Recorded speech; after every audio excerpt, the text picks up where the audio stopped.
बिस्मिल्लाहिर्रहमानिर्रहीम। अस्सलाम वालेकुम स्टूडेंट्स, मैं हूं हसन फरीद, आपका physics teacher.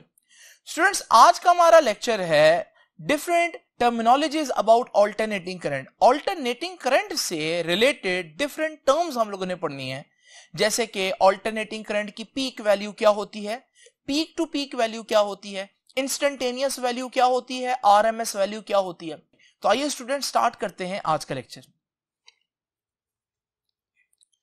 Students, alternating current के अंदर जो डिफरेंट वैल्यूज हम करंट की यूज करेंगे उनके नाम मैंने आप लोगों के सामने लिखे हैं।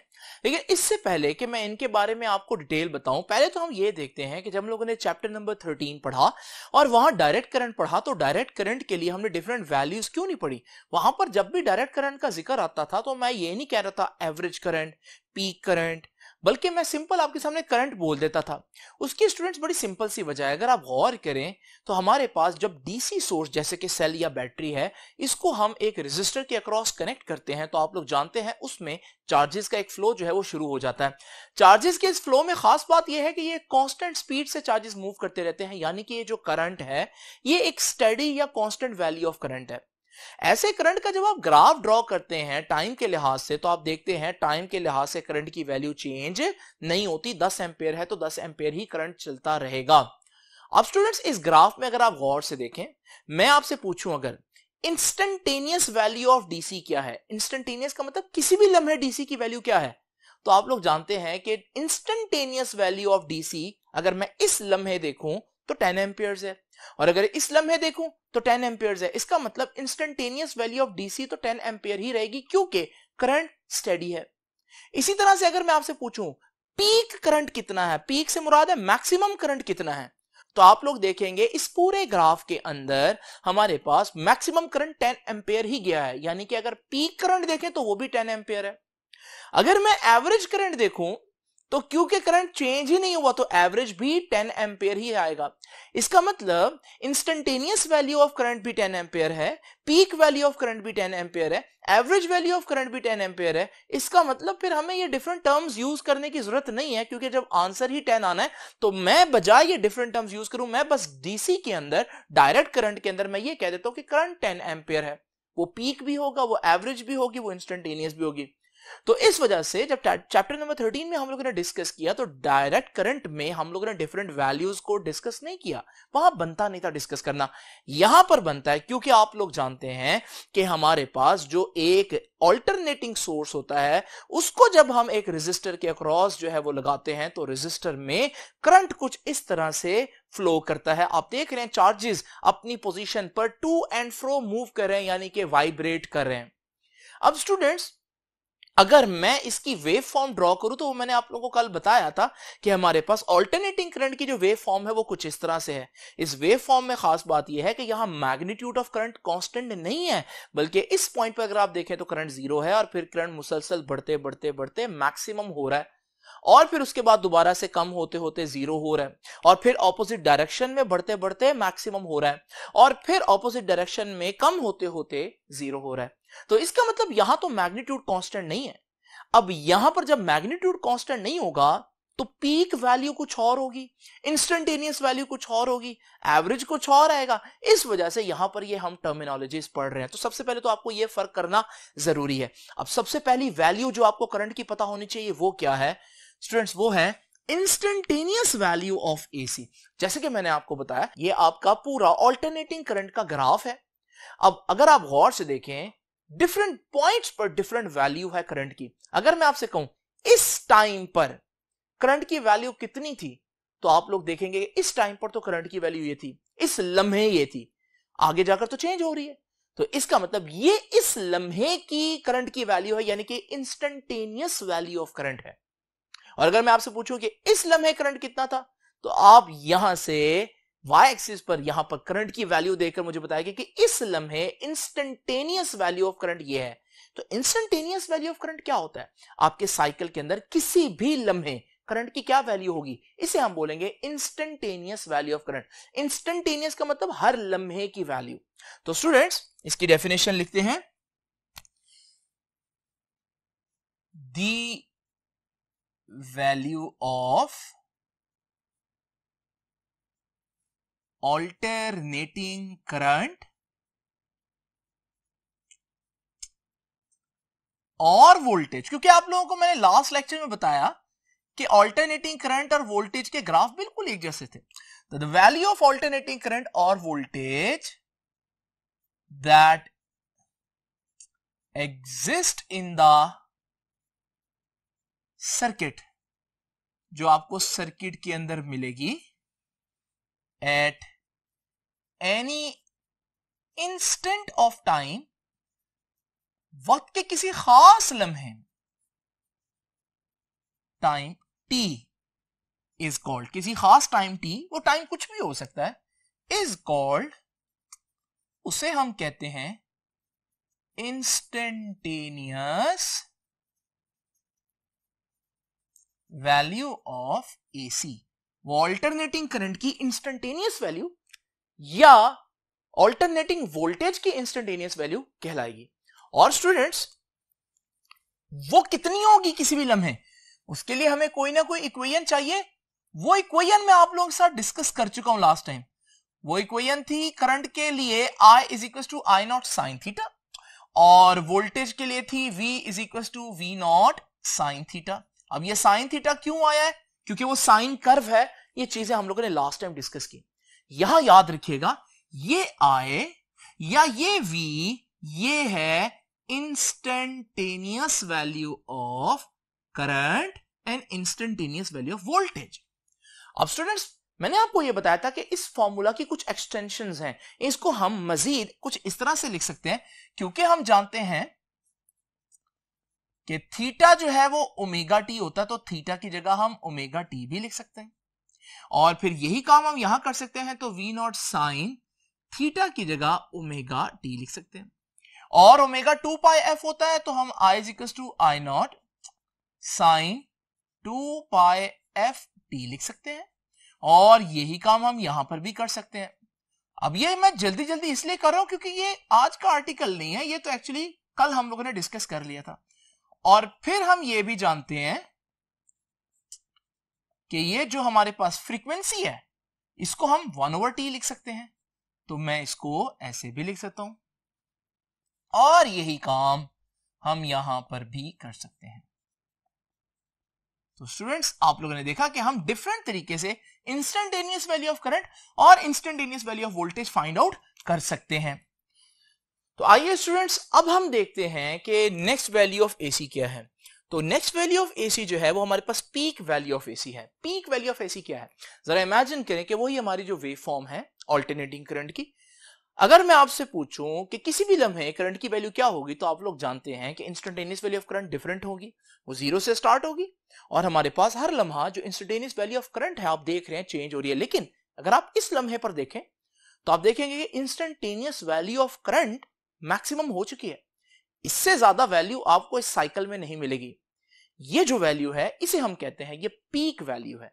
तो पीक वैल्यू ऑफ एसी क्या होती है? ये एक इंस्टेंटेनियस वैल्यू ऑफ एसी होती है, यानी एक खास लम्हे की वैल्यू होती है, लेकिन कोई भी लम्हे की नहीं, बल्कि वो खास लम्हा कौन सा है? जब करंट मैक्सिमम हो जाए साइकिल में।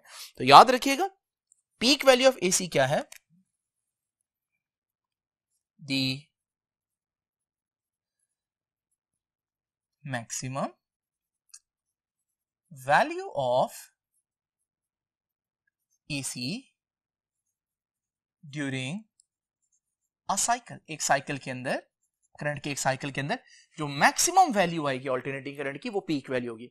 अच्छा, बच्चे क्या समझते हैं? बच्चे समझते हैं कि ये पीक वैल्यू है, और ये जो वैल्यू आप देख रहे हैं ये तो बहुत नेगेटिव में गई हुई है। याद रखिएगा, ये भी पीक वैल्यू है, सिर्फ फर्क ये है कि करंट की डायरेक्शन रिवर्स हो गई है, वरना इफेक्ट्स के लिहाज से ये दोनों करंट्स एक जैसे हैं, सिर्फ इसमें चार्जेस की मोशन की डायरेक्शन चेंज है।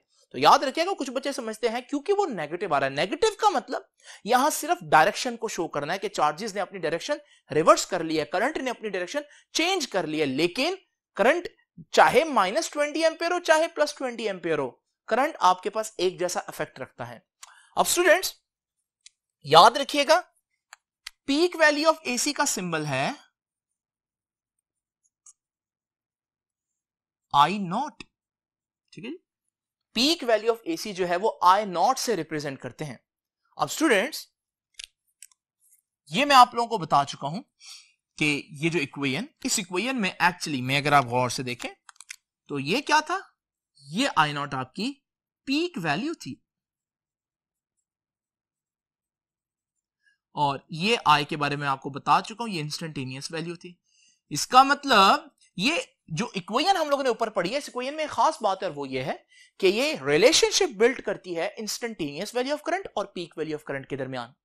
अब students, next peak to peak value of AC क्या होती है?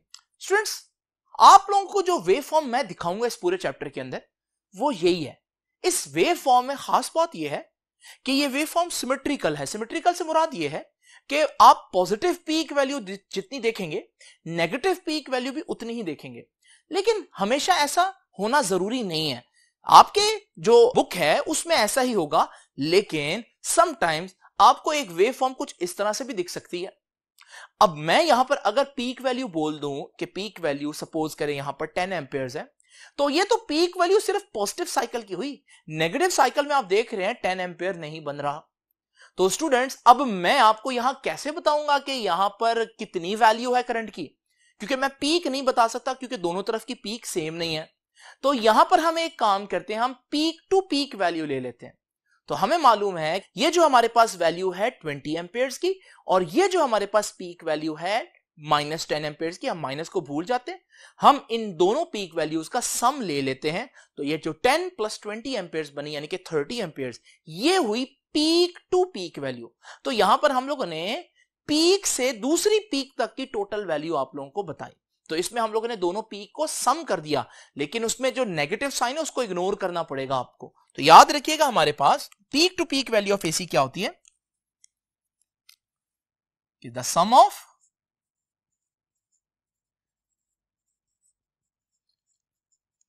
ऑफ पॉजिटिव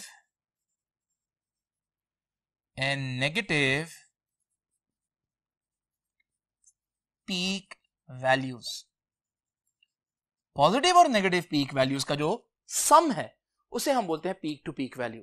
अच्छा, याद रखिएगा स्टूडेंट्स, हमारे पास इसको हम यूं भी कह सकते हैं P-P वैल्यू, जिसका मतलब क्या है, पीक टू पीक वैल्यू। अब स्टूडेंट्स, अगर हम अपने सिलेबस के लिहाज से देखें तो हम लोगों ने तो ऐसी साइन कर्व पढ़नी है, और इसमें अगर आप देखें तो अगर हमारे पास ये पीक वैल्यू I0 है तो ये पीक वैल्यू -I0 होगी। लेकिन आप लोगों को मैंने बताया कि आपने माइनस को इग्नोर कर देना। तो आप लोगों ने अगर पीक टू पीक वैल्यू निकालनी है तो आप लोगों ने याद रखना है कि हमारे पास इन दोनों का सम करना पड़ेगा, और वो तो आ जाएगा I0 + I0, यानी कि 2I0। तो याद रखिएगा, पीक टू पीक वैल्यू हमारे सिलेबस के लिहाज से कितनी होती है जी? पीक टू पीक वैल्यू होती है 2I0। बट मैं फिर बताता चलूं, ये हमारे सिलेबस के लिहाज से है, सिमेट्रिकल साइन कर्व के लिए। अब स्टूडेंट्स, ये तो हो गई 3 स्मॉल किस्म की टर्मिनोलॉजीज, जिसको इतना ज्यादा आप लोगों को प्रॉब्लम नहीं होगी अंडरस्टैंड करते हुए। बट अब हम चलते हैं fourth terminology, fourth value of current, जो कि ना सिर्फ ज्यादा इंपॉर्टेंट है बल्कि थोड़ी सी मुश्किल भी है। अब उसमें क्या मुश्किल है वो हम जानते हैं नेक्स्ट बोर्ड पर। तो आइए चलें स्टूडेंट, देखते हैं कि ये आरएमएस वैल्यू ऑफ करंट क्या है। आइए स्टूडेंट्स, अब हम कोशिश करते हैं अंडरस्टैंड करने की कि आरएमएस वैल्यू ऑफ करंट क्या है। सबसे पहले तो स्टूडेंट्स, आप लोग ये देखें कि अगर मेरे पास एक एसी सोर्स किसी लोड से अटैच है और उस सर्किट के अंदर करंट पास कर रहा है और मैं वो करंट मेजर करना चाहता हूं, तो मैं एक मीटर जो है वो करंट के रास्ते में आपके सामने लगाता हूं। जरा थोड़ी देर के लिए सपोज करें कि ये मीटर जो है ये इंस्टेंटेनियस वैल्यू आपको बता सकता है।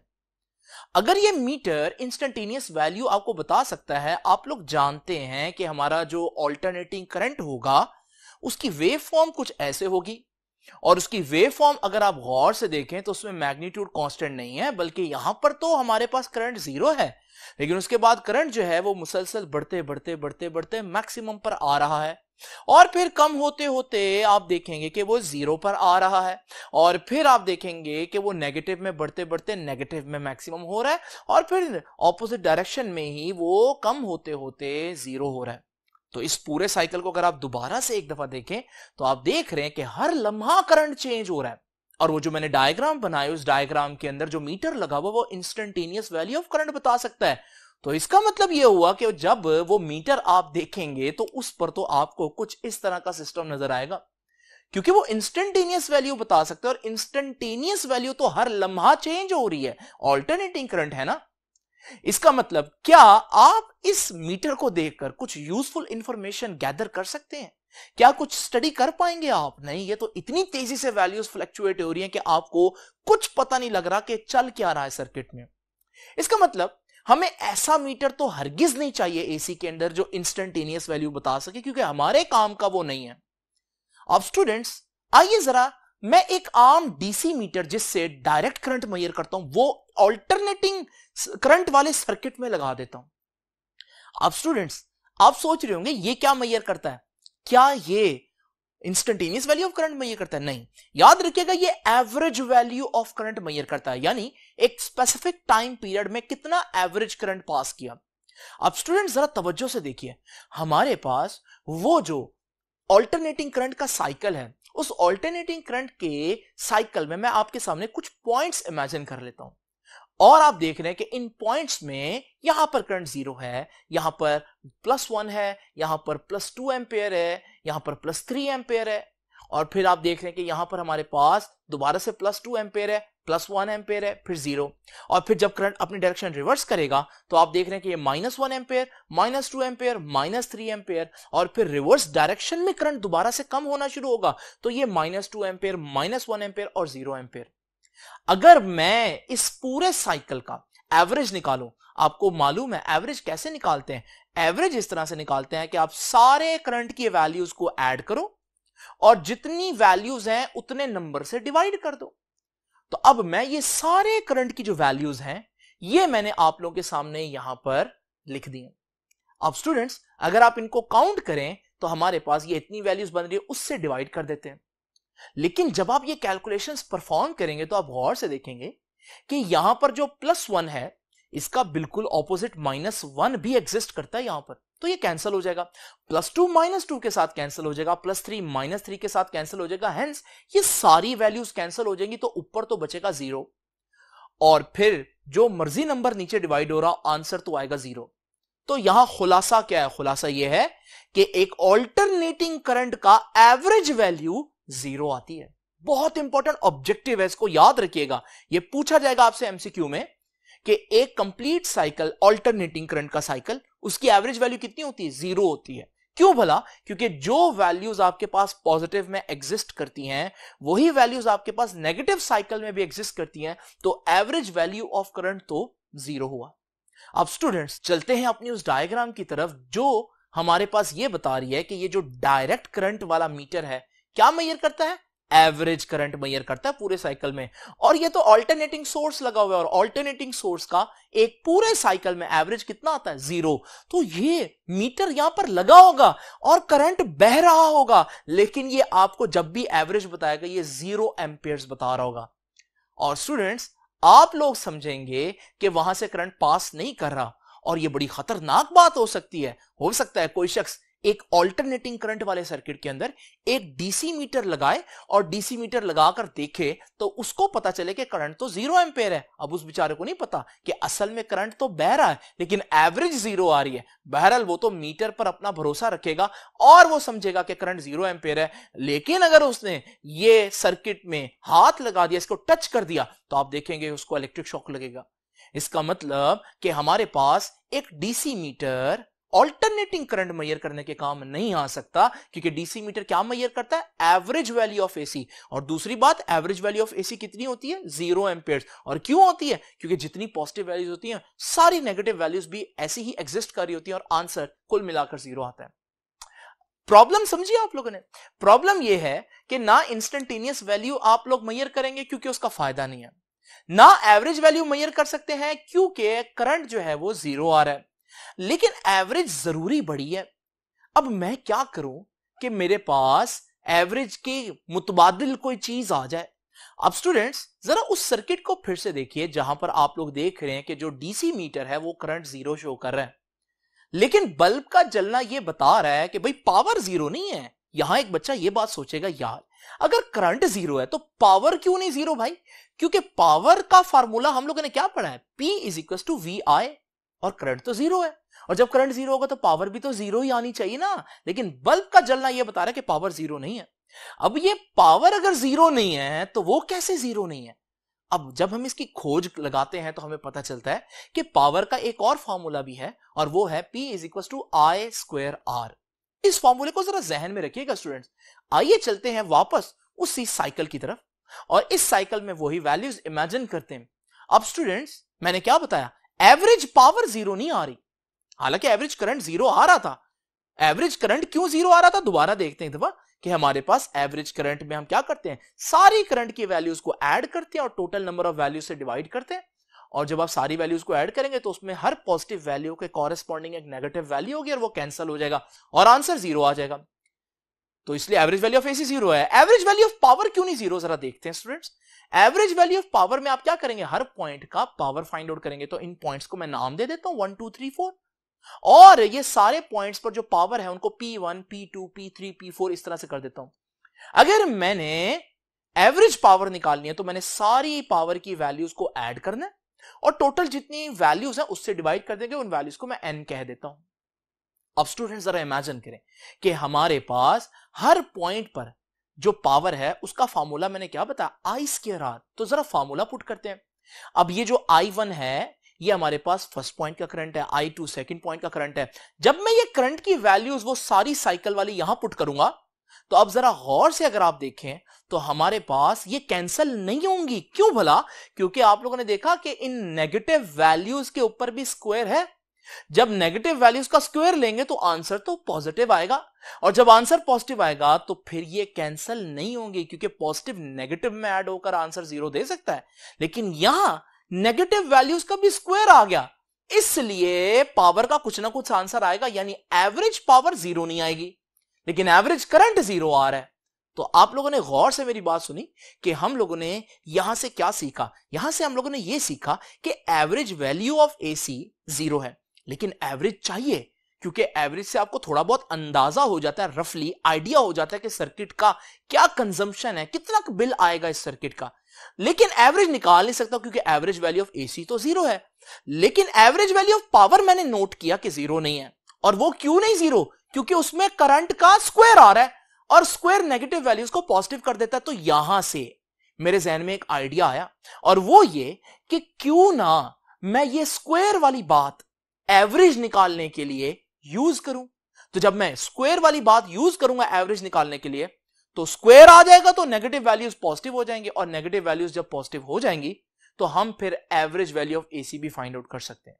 तो स्टूडेंट्स आप लोगों ने मेरी बात समझी कि ये मैं क्यों सारी तमहीद बांध रहा हूं। ये सारी बातें आपको इस पैराग्राफ के अंदर नजर आएंगी, लेकिन मैं आपको यहां पर ज्यादा डिटेल से एक्सप्लेन कर रहा हूं, क्योंकि जब तक आपको ये नहीं समझ में आएगा तब तक आप लोग गैस नहीं कर सकते कि हम ये क्यों पढ़ रहे हैं या आरएमएस वैल्यू का फायदा क्या है। तो आप लोगों ने देखा आरएमएस वैल्यू आप कह सकते हैं कि एवरेज क्योंकि नहीं निकाल पाते हम, तो एवरेज की रिप्लेसमेंट समझ लें।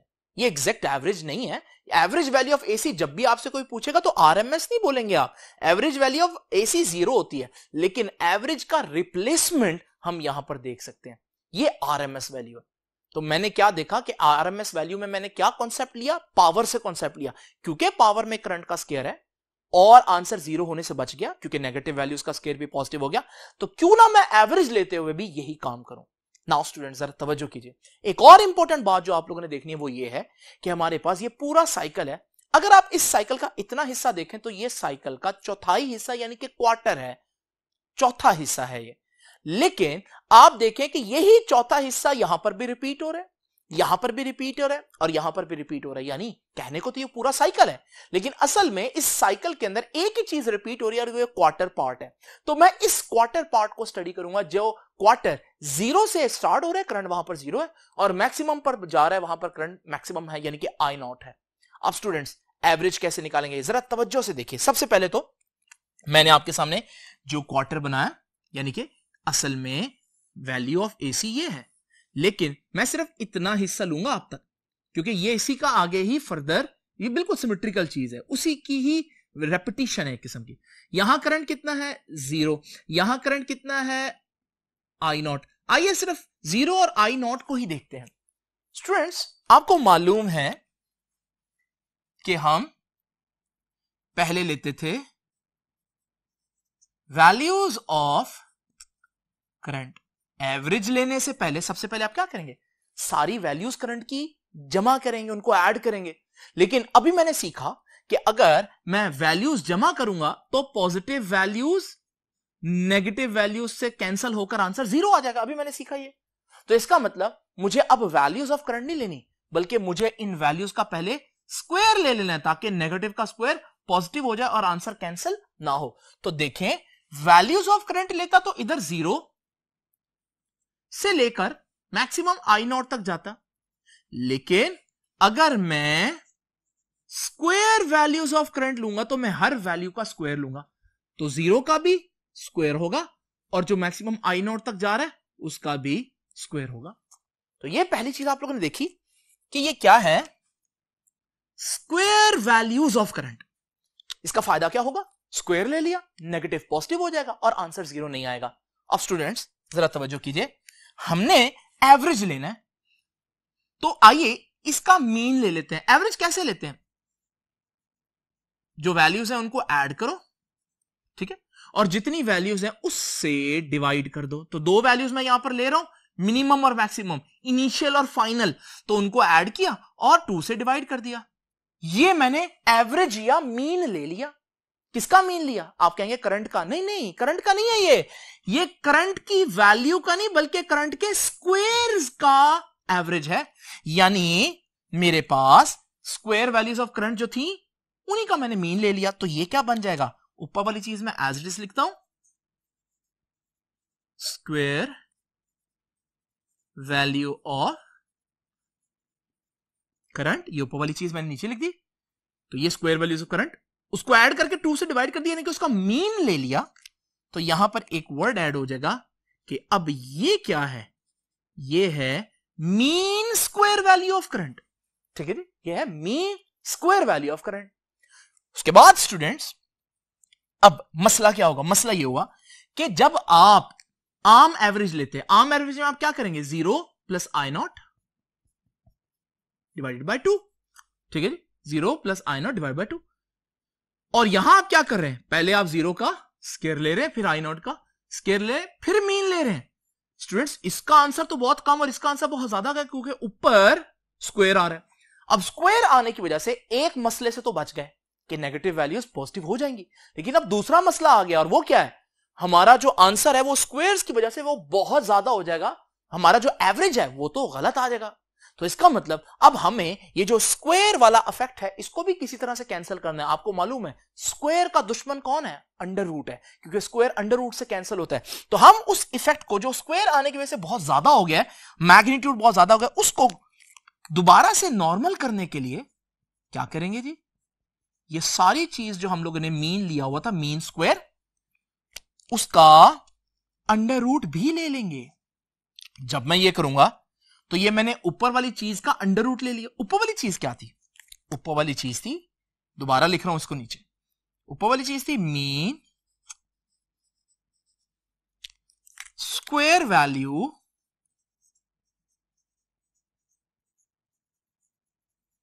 Of alternating current. तो ये ऊपर वाली चीज थी, ऐड क्या किया, अंडर रूट। तो फिर मैं लिख देता हूं, अब ये इस पूरी चीज का मैंने अंडर रूट ले लिया, तो ये बन गया root mean square value of AC. Root mean square value of AC.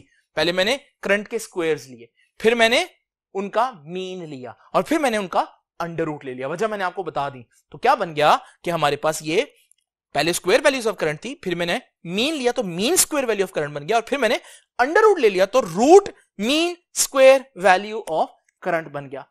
Students अगर मैं इसको सॉल्व करूं तो आप लोग देखेंगे कि ऊपर तो 0 एज इट इज ऐड हो जाएगा, उससे कोई फर्क नहीं पड़ेगा, तो आई नॉट का स्क्वायर रह जाएगा ऊपर और नीचे रह जाएगा 2, और आई नॉट का स्क्वायर अंडर रूट से कैंसिल हो जाएगा, तो ऊपर तो अंडर रूट खत्म हो जाएगा लेकिन नीचे अंडर रूट रहेगा। ये है ये जो आई नॉट ओवर अंडर रूट 2, ये है रूट मीन स्क्वायर वैल्यू। और अगर आप गौर से देखें तो आपने नोट कर लिया होगा कि रूट का आर, मीन का एम और स्क्वायर का एस क्या बन रहा है, R M S value of AC, और यही आज का आर्टिकल था। तो रूट मीन स्क्वायर वैल्यू क्या है? एवरेज निकालने के एक नया तरीका है, लेकिन ये एवरेज नहीं होगा। एवरेज वैल्यू ऑफ एसी 0 होती है। एवरेज का मुतबादल समझ लें, ऑल्टरनेट समझ लें। अब स्टूडेंट्स, हम लोगों ने क्या देखा कि करंट की आरएमएस वैल्यू, अब मैं इसको ऐसे लिख देता हूं, ठीक है। Root mean square value of AC को मैं लिख देता हूं करंट की RMS value, root mean square किसके बराबर आई है? किसके बराबर आई जी? आई नॉट, जो उसकी पीक वैल्यू है, डिवाइडेड बाय √2, और 1/√2 को आप देखेंगे सॉल्व करके आंसर आता है 0.7 आई नॉट। तो हम इसको यूं भी लिख सकते हैं। और क्योंकि करंट का जो वेव फॉर्म है बिल्कुल वैसे ही वोल्टेज की भी वेव फॉर्म है, तो मैं यही फॉर्मूला वोल्टेज के लिए भी लिख सकता हूं, VRMS is equal to V naught over √2। Students, इसको भी मैं लिख सकता हूं कि 0.7 V नॉट। तो ये तो हो गया फॉर्मूला। इस फॉर्मूला में एक खास बात, और वो क्या है कि जो आरएमएस वैल्यू है, जो आरएमएस वैल्यू है वो पीक वैल्यू का 0.7 है। 0.7 को मैं लिख सकता हूं 70/100, क्योंकि 70/100 0.7 बनता है। और 70/100 का खास मतलब बनता है, देखें आपका रिजल्ट भी ऐसे आता है कि आपके 70 नंबर हैं 100 में से, तो आप क्या कहते हैं, मेरे 70% नंबर हैं। तो 0.7 को, क्योंकि मैं 70/100 लिख सकता हूं, और 70/100 को मैं क्या कह सकता हूं, 70%। तो यहां से एक बड़ी इंपॉर्टेंट बात है, और वो ये कि आरएमएस वैल्यू पीक वैल्यू का 70% होती है। बिल्कुल इसी तरह से वोल्टेज के केस में भी मैं कह सकता हूं कि वोल्टेज की RMS value 0.7 times off peak value होती है, या 70% ऑफ पीक वैल्यू होती है। तो ये दोनों बातें बड़ी इंपॉर्टेंट है स्टूडेंट्स, याद रखिएगा। तो अगर आपको पीक वैल्यू मालूम हो तो आरएमएस वैल्यू निकालना कोई मुश्किल नहीं है। आप में से बहुत से बच्चे सोच रहे होंगे कि शायद सर आज डेफिनेशन लिखवाना भूल गए। नहीं, डेफिनेशन लिखवाना भूला नहीं हूं, क्योंकि डेफिनेशन के लिए आज आपको ये सारा प्रोसीजर जानना जरूरी है। अब वो प्रोसीजर से ही डेफिनेशन निकलेगी। आप लोगों ने क्या किया, स्टेप बाय स्टेप देखें। आपने स्क्वायर लिया पहले करंट का, ताकि नेगेटिव वैल्यूज पॉजिटिव हो जाए। फिर आपने मीन लिया, क्योंकि हम एवरेज ही निकालने की कोशिश कर रहे थे। और फिर आपने स्क्वायर रूट ले लिया, क्योंकि स्क्वायर लेने की वजह से एवरेज की वैल्यू असल एवरेज से बहुत ऊपर चली गई थी, तो √, उसका आंसर को थोड़ा सा नीचे ले आएगा।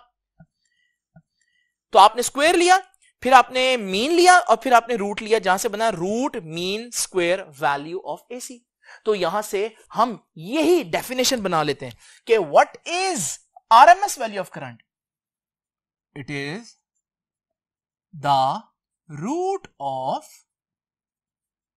Mean of square values of current. ठीक है, वही जो मैंने कुछ किया है 3 स्टेप्स में, वही लिख रहा हूं। ये क्या है, ये रूट लेना है। किसका रूट लेना है? Mean of square values of alternating current. आपने एक और बात नोट की, आप अगर प्रोसीजर को देखें तो प्रोसीजर में सबसे पहले स्क्वायर ले रहे हैं, फिर मीन ले रहे हैं, फिर रूट ले रहे हैं। लेकिन अगर आप नाम में देखें तो नाम में पहले रूट आ रहा है, फिर मीन आ रहा है, फिर स्क्वायर आ रहा है। तो आपका नाम जो है वो प्रोसीजर को उल्टा करके दिखा रहा है। अब स्टूडेंट्स, ये तो हो गया हमारे पास आरएमएस वैल्यू। आरएमएस वैल्यू का फायदा मैंने आप लोगों को बता दिया। अब याद रखिएगा, अगर मेरे पास एक वेव फॉर्म है आप लोगों के सामने, यहां पर आप देख रहे हैं, जिसकी पीक वैल्यू आप देख रहे हैं 10 एम्पियर है, तो इसकी आरएमएस वैल्यू कितनी होगी? याद रखिएगा, इसकी आरएमएस वैल्यू मैंने बताया कि RMS value 0.7 times the peak value होती है। अब पीक वैल्यू 10 एम्पियर्स है, तो जब ये 0.7 से मल्टीप्लाई होगा तो आंसर 7 एम्पियर्स आएगा। यानी ये जो 7 एम्पियर्स है, ये होगी इसकी आरएमएस वैल्यू। इसका क्या मतलब है, हर वक्त 7 एम्पियर रहेगा? नहीं। इसका क्या मतलब है कि मैक्सिमम 7 एम्पियर है? नहीं। तो फिर इसका कमर्शियल बेनिफिट क्या है, फायदा क्या है, एडवांटेज क्या है? याद रखिएगा, आरएमएस वैल्यू को हम डीसी इक्विवेलेंट भी कहते हैं। यानी कि अगर मेरे पास ये एक वेव है जिसमें पीक वैल्यू 10 एम्पियर है, तो इसकी आरएमएस वैल्यू 7 एम्पियर है। ये 7 एम्पियर मैं क्या बताना चाह रहा हूं आपको, इसका मतलब ये है कि स्टूडेंट्स, आपकी इस वेव फॉर्म का 1 घंटे का जो बिल है जो कंजम्पशन है वो उतनी ही है जितनी एक 7 एम्पेयर के डीसी सोर्स की 1 घंटे की कंजम्पशन है।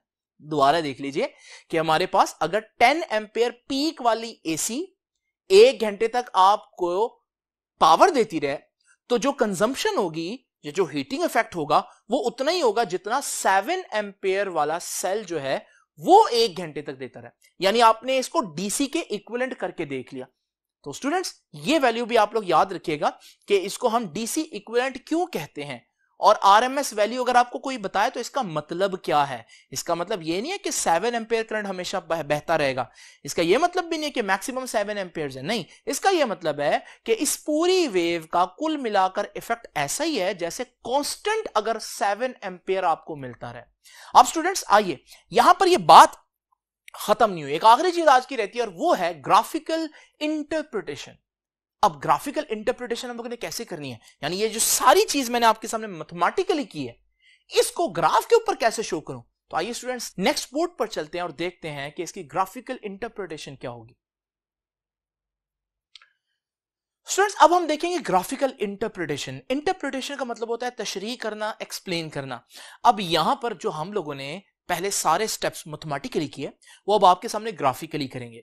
अब वो 3 स्टेप्स जो मैंने आपके प्रीवियस बोर्ड पर रखे हैं उनको एक दफा दोबारा से देखते हैं और देखते हैं इनको मैं ग्राफ के ऊपर कैसे प्लॉट करूंगा। तो स्टूडेंट्स वो 3 स्टेप्स हैं, पहले स्क्वायर लेना है, फिर मीन लेना है, एवरेज लेना है, उसमें आप 2 से डिवाइड करेंगे और फिर आपने अंडर रूट ले लेना है। अब स्टूडेंट्स सबसे पहला स्टेप देखते हैं, स्क्वायर लेना है। आप लोग अगर ये काम ना भी करें तो आप लोगों को इतना तो जरूर पता है कि जो आरएमएस वैल्यू है वो पीक वैल्यू का 70% है। यानी अगर मेरा जो अल्टरनेटिंग करंट का ग्राफ है वो कुछ इस तरह से है जिसमें पीक वैल्यू आई नॉट है, तो आप लोग इस पे बगैर कुछ किए आरएमएस वैल्यू आइडेंटिफाई कर सकते हैं, क्योंकि आरएमएस वैल्यू कितना होता है 70%। पहले थोड़ी देर के लिए आप देखेंगे ये सारी पीक वैल्यू है, और 50% अगर मैं आपसे बोलूं तो 50% क्या होता है, 50% का मतलब होता है आधा। जैसे आपसे कोई पूछे कितना काम हुआ है, तो अगर आपका आधा काम हुआ तो आप कहते हैं 50% हो गया।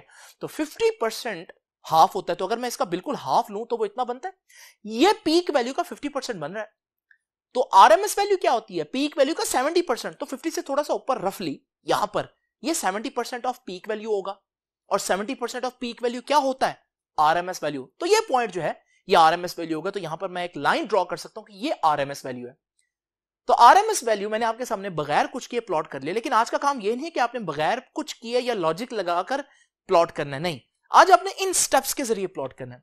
तो इसमें पहला स्टेप क्या है, स्क्वायर हमने सबसे पहले लिए थे करंट के। तो ये मेरे पास जो आपका ओरिजिनल ग्राफ है। अब इस पे आप देख रहे हैं डिफरेंट पॉइंट्स जो हैं उनकी डिफरेंट वैल्यूज हैं। तो फॉर एग्जांपल अगर मैं स्क्वायर लेता हूं करंट का, क्योंकि पहला स्टेप तो यही है, तो ये जो +2 लिखा है यहां पर, तो इसका स्क्वायर तो +4 होगा, वो तो काफी ऊपर चला जाएगा।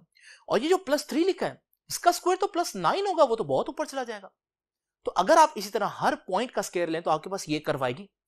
ये जो कर्व है ये करंट की वैल्यूज नहीं बता रही, ये करंट की वैल्यूज का स्क्वायर बता रही है। और इसी तरह से अगर ये आई नॉट था तो फिर ये जो हमारे पास है ये उस आई नॉट का स्क्वायर होगा, तो इसे हम आई नॉट का स्क्वायर कह देते हैं। स्टूडेंट्स अब आप सोच रहे होंगे कि अगर हमारे पास इस कर्व का ये वाला ग्राफ आया तो फिर इसी तरह से जो नेगेटिव कर्व होगा उसका बिल्कुल ऐसा ग्राफ आएगा इस डायरेक्शन में, नहीं। क्यों भला स्टूडेंट्स, क्योंकि अगर आप वही वैल्यूज यहां पर भी इमेजिन करें, अगर यहां पर -2 है और जब आप उसका स्क्वायर लेंगे तो -2 का स्क्वायर -4 नहीं होता, नेगेटिव वैल्यूज का स्क्वायर भी पॉजिटिव होता है। तो -2 का स्क्वायर वही +4 होगा और -3 का स्क्वायर वही +9 होगा। इसका मतलब यहां पर हमारे पास ग्राफ ऊपर को ही बनेगा, तो फिर हमारे पास बिल्कुल ऐसी ही कर्व ये आएगी। तो आप लोगों ने यहां पर ये कर्व्स ड्रॉ कर ली। ये जो कर्व्स हैं ये क्या बता रही हैं, ये कर्व्स बता रही हैं कि ये करंट की वैल्यूज का ग्राफ नहीं है बल्कि करंट की वैल्यूज का स्क्वायर का ग्राफ है। क्यों लिया था स्क्वायर, वो पुरानी बात हुई, मैं आपको बता चुका हूं। दूसरे स्टेप में स्टूडेंट्स हम लोगों ने क्या करना है, बल्कि उससे पहले मैं आपको ये बताता चलूं कि ये जो नई कर्व मैंने ड्रॉ की है, इस कर्व की जो पीक है वो पीक वैल्यू ऑफ करंट नहीं है, वो पीक वैल्यू ऑफ करंट का स्क्वायर है। तो उन्हें मैं आई नॉट का स्क्वायर कह देता हूं और मैं यहां पर एक लाइन ड्रॉ कर सकता हूं जो कि आपको बताए कि ये आई नॉट का स्क्वायर है। सेकंड स्टेप में हमने क्या किया था, मीन लिया था, उसका रिजल्ट क्या आया था, आई नॉट स्क्वायर ओवर 2। यानी आपको आई नॉट का स्क्वायर से 2 से डिवाइड करना पड़ा। 2 से कब डिवाइड करते हैं, जब किसी चीज को आधा करना हो। तो यानी आप आई नॉट को स्क्वायर को आधा कर रहे हैं सेकंड स्टेप में। तो ग्राफ के ऊपर आपको मालूम है ये है आई नॉट का स्क्वायर।